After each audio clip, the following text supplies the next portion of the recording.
Thank you. I recognize now for 5 minutes, Ms. Adams.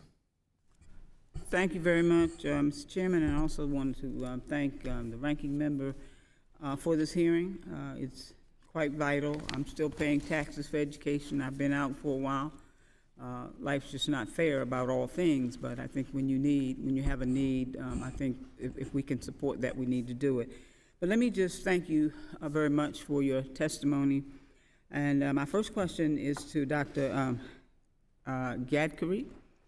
Reportedly, as recently as 2021 and dating back to 2010, employment rates among people aged 25 to 34 was higher for those with greater levels of education.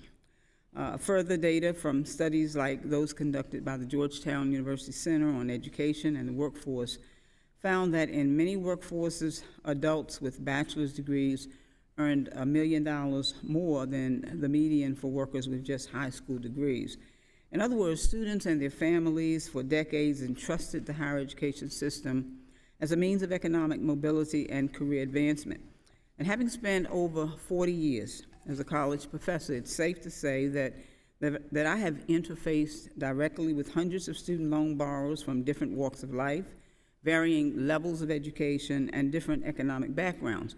On average, North Carolinians reportedly graduate with over $37,000. Further, 7.9% of North Carolina's borrowers owe over 6 figures of loan debt.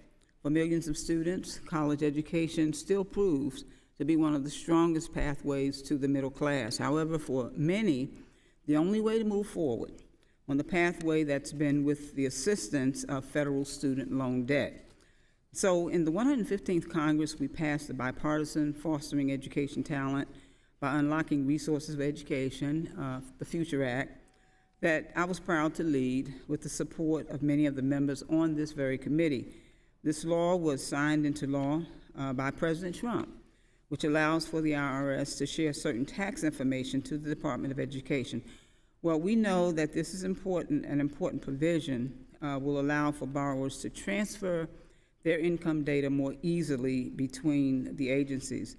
The Biden administration is currently in the process of implementing the Future Act. So can you talk a little bit about how the implementation of this bill will make the FAFSA process and student loan program easier for students and borrowers to navigate? Representative, thank you for the question. Yes, sharing that information will make it much easier to streamline the servicing system. And it's important to give the Office of Federal Student Aid the resources that it needs to make improvements like that to the servicing system as we prepare to transition borrowers back into repayment. Well, thank you for speaking on this important program and to our students and their families. And I have an additional question.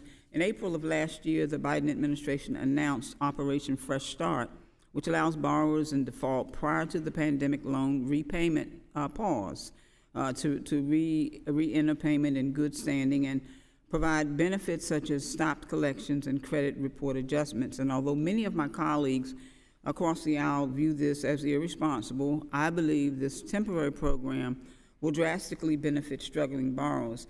And to ground us, can you share information about how borrowers end up in default, why it's harmful for their financial outlook, and why is Operation Fresh Start an important step in addressing the needs and realities of defaulted borrowers? Thank you, Representative. We see default as an unfortunately self-defeating system, one in which borrowers are losing anti-poverty programs and access to anti-poverty programs, including Social Security, the Earned Income Tax Credit and the Child Tax Credit. And on top of that, we see that those are borrowers who are not in good standing and have trouble moving on with their financial lives. So the Operation Fresh Start allows borrowers to apply to be part of a program where they will be out of default and back in good standing, and it applies to the 7.5 million borrowers who were in default as of the start of the pandemic. Great. Well, thank you very much, Mr. Chairman. I've got some time left. I'll yield back.